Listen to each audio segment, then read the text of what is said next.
Human na lift ang hard lockdown sa Barangay 23-C Davao City. Gipatuman karon ang selective lockdown sa mong barangay. Atong sayron ang detalye nini sa live report ni Jandy Esteban. Jandy.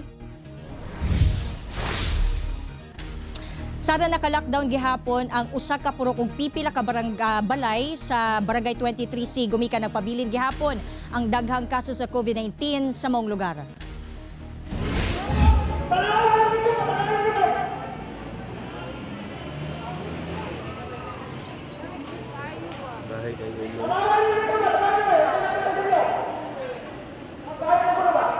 Nagpadayon gihapon ang pagbadlong ug pagpahimangno sa otoridad ngadto sa mga residente sa Barangay 23-C Davao City nga tumanon ang social distancing ug uban pang health protocol.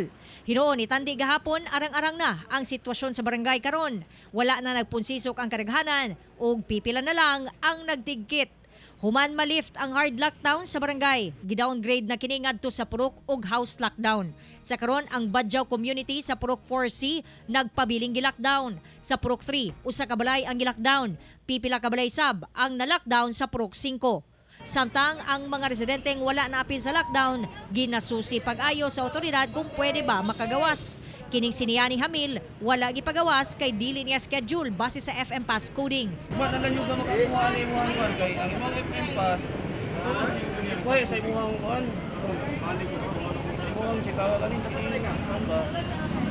Naman na ron. 1 3 boy pwede mo gawas. Saan na di ka matuloy?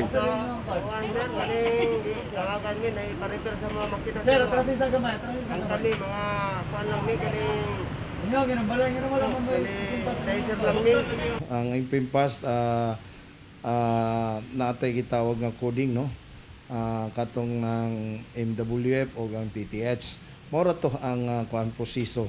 Dili pareha gani gahapon nga tagaan pa og mga number wala na to gi-implement kay mas labaw nga say tawag ani ma-crowded ang mga tao.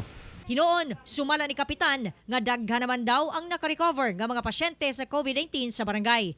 Hugot gihapon ang ilang pagbantay sa mga tao ug pagpatuman sa health protocol pero nanginahanglan gihapon sila sa kooperasyon sa mga tao aron di na madugangan ang ilang COVID-19 cases.